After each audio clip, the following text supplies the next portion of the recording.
Hello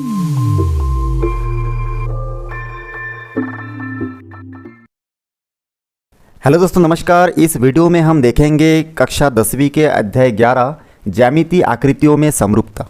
तो हम लोग देखेंगे इसमें ऐसे 20 प्रश्न जो कि आपके 2017 से 22 तक के एग्ज़ाम में पूछा गया है।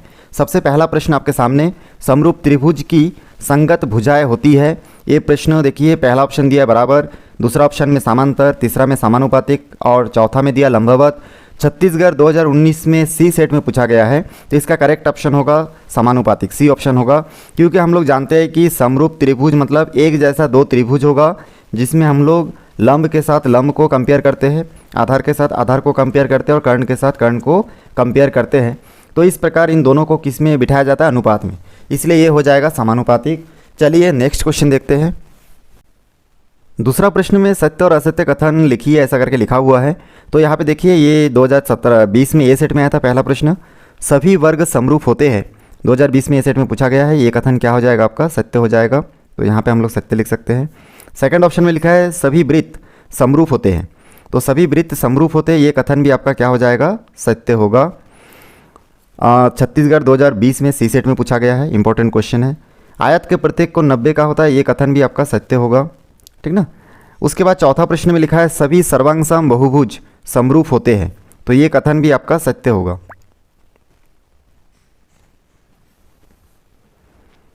सभी सर्वांगसम बहुभुज समरूप होते हैं, ये कथन भी सत्य है। छत्तीसगढ़ 2020 में बी सेट में पूछा गया था। पांचवा नंबर क्वेश्चन है कि स्केलिंग का अर्थ आकार में परिवर्तन करना होता है, ये कथन भी सत्य हो जाएगा। छठवां नंबर में लिखा है यदि चतुर्भुज के चारों कोण समान है तो प्रत्येक कोण 60 का होगा। तो चारों कोण समान है तो क्या होगा? 90 का हो सकता है, क्योंकि हम लोग जानते हैं कि 60 को अगर 4 से गुना करेंगे तो कितना आ जाएगा? 224। तो 224 नहीं होता है, चतुर्भुज के चारों कोणों का योग 360 होता है, ठीक ना। अब यहाँ पे ये दिखा है, देखिए 4 जगह पे 60 रहेगा तो 240 आएगा, तो ये कथन क्या हो जाएगा? असत्य होगा। तो यहाँ पे हम लोग इसको असत्य लिखेंगे। इस प्रकार समझ के आपको नोट करना है। छत्तीसगढ़ 2020 में ए सेट में आया था। सातवां प्रश्न में लिखा हुआ है यदि चतुर्भुज के चारों कोण समान हो तो प्रत्येक कोण 90 का होगा, ये कथन बिल्कुल सही है। क्योंकि देखिए चारों जगह पे 90 रहेगा तो 90 गुणित 4 कितना होता है? 360, 4 × 36, 360 आएगा। तो ये कथन सातवां क्वेश्चन जो है वो करेक्ट होगा। चलिए आगे बढ़ते हैं।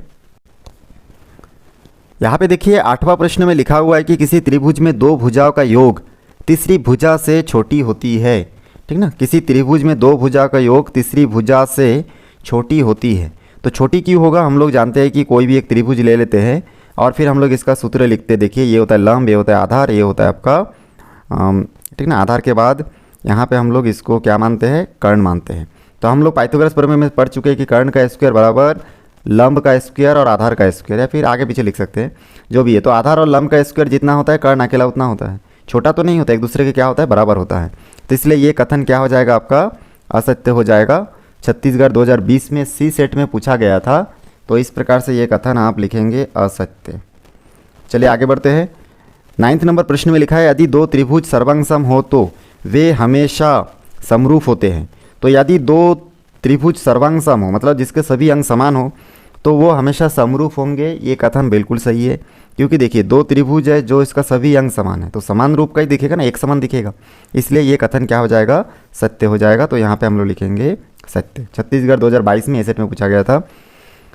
चलिए आगे बढ़ते हैं। 10वां नंबर क्वेश्चन में लिखा हुआ है यदि दो त्रिभुज समरूप है तो उनकी संगत भुजाएं हमेशा बराबर होंगे। अब समान दिखने से समान होना जरूरी नहीं है, ये गलत है। जैसे हम लोग कोई दो जैसे त्रिभुज बना दिए, ठीक ना।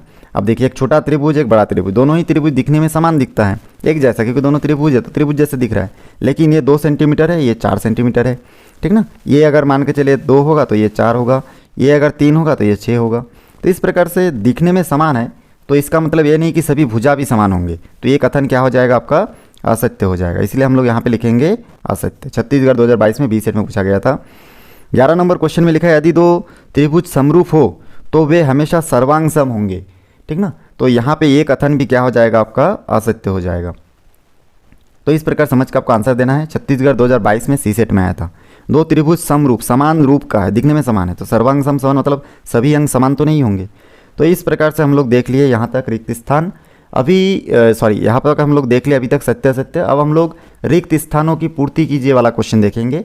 तो चलिए आगे बढ़ते हैं। तीसरा प्रश्न में रिक्त स्थानों की पूर्ति कीजिए लिखा हुआ है। यहाँ पे देखिए पहला प्रश्न दिया है, दो समरूप आकृतियों की माप विशेष अनुपात होता है जिसे क्या कहते हैं हम लोग। तो दो समरूप आकृति की माप विशेष, ठीक ना। तो हम लोग क्या करते हैं, इस लेसन में हम लोग पढ़ चुके हैं स्केल गुणक, ठीक ना। तो स्केल गुणक से हम लोग उसको नापते हैं। तो यहाँ पे लिखना है स्केल गुणक। चलिए आगे बढ़ते हैं। दूसरा प्रश्न में दिया है सभी सर्वांग सम बहुभुज डैश भी होते हैं। तो क्या होते हैं, सभी सर्वांग सम बहुभुज समरूप होते हैं। सर्वांग सम सभी अंग समान है तो क्या दिखेगा, समरूप दिखेगा। तो यहाँ पे हम लोग नोट करेंगे समरूप होते हैं, ठीक ना। तो ये छत्तीसगढ़ 2017 में देखिए सी सेट में आया था, और पहले जो प्रश्न हम लोग देख चुके हैं वो छत्तीसगढ़ 2017 में बी सेट में पूछा गया था। तीसरा प्रश्न देखते हैं, यदि ए बी सी एवं, ठीक ना, यहाँ पे दिया है त्रिभुज पी क्यू आर सर्वांग सम है, तो इसे गणितीय कथन के रूप में लिखेंगे त्रिभुज ए बी सी और यहाँ पे त्रिभुज पी क्यू आर। इसके बीच में एक हमको निशान शो करना है। तो आप लोग जानते हो कि इस प्रकार का एक निशान हम लोग शो करते हैं, नीचे बराबर का निशान लगा भी सकते हैं और नहीं भी लगाने से हो जाएगा, ठीक ना। तो ऊपर इस प्रकार के निशान है जो लगा रहा है, देखिए इस प्रकार निशान आपको लगा के दिखाना है। चलिए चौथा प्रश्न देखेंगे। लिखा हुआ है यदि ए बी सी और पी क्यू आर समरूप है तो इसकी गणितीय कथन होगा। तो जब इसमें सर्वांग सम बोला जाएगा तो आपको क्या करना है, इस टिल्ड के निशान, इसको टिल्ड बोलते हैं, ठीक है, इस टिल्ड निशान के नीचे बराबर का निशान लगाना है। और जब समरूप बोलेंगे तो आपको खाली इस निशान को लगाना है। देखिए पांचवा प्रश्न में लिखा हुआ है सभी सर्वांग सम बहुभुज डैश होते हैं। छत्तीसगढ़ 2018 में ये सेट में पूछा गया था। तो सभी सर्वांग सम बहुभुज जो है वो आपका क्या हो जाएगा, समरूप होगा, ठीक ना। तो यहाँ पे हम लोग लिखेंगे समरूप होते हैं। छठवां नंबर प्रश्न में लिखा है समरूप बहुभुज के संगत कोण डैश होते हैं। तो समरूप बहुभुज के संगत कोण, जो समान बहुभुज है उनके संगत कोण क्या होता है, एक दूसरे के बराबर होते हैं, ठीक ना। उसके बाद आगे जाते हैं। सातवां नंबर क्वेश्चन छत्तीसगढ़ 2018 में सी सेट में पूछा गया है समरूप बहुभुज की संगत भुजाएं डैश होती है। तो अनुपात में होता है, भुजा अनुपात में होता है, कोण बराबर होता है, ये आपको ध्यान में रखना है। जो समरूप होता है उस समरूप बहुभुज के संगत कोण बराबर होते हैं और उसके जो भुजा होते हैं वो अनुपात के रूप में बिठाते हैं हम लोग। तो यहाँ पे हम लोग बिठाएंगे अनुपातिक, ठीक है ना, अनुपातिक हम लोग बिठाएंगे। तो यहाँ पे नोट करेंगे हम लोग अनुपातिक,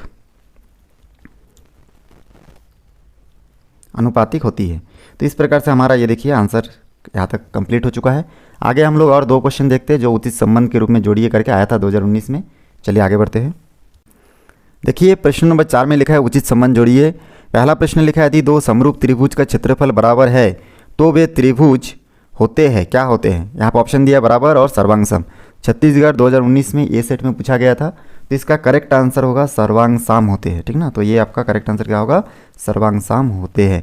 और दूसरा बचा हुआ आप लोग जान ही गए होंगे कि दूसरा का क्या होगा, दो समरूप त्रिभुज के क्षेत्रफल का अनुपात जिसकी संगत भुजाओं के वर्ग अनुपात में होता है उसको हम लोग बराबर बोलते हैं। छत्तीसगढ़ 2019 में बी सेट में पूछा गया था। तो इस प्रकार से देखिए 11 अध्याय में हम लोग ऐसे 20 से 25 प्रश्न देखे जो कि 2017 से 19 के बीच में 22 के बीच में पूछा गया है। तो फिर मिलते हैं एक नए वीडियो के साथ। मेरे वीडियो को शुरू से आखिरी तक देखें, इसलिए आप सभी का बहुत बहुत धन्यवाद।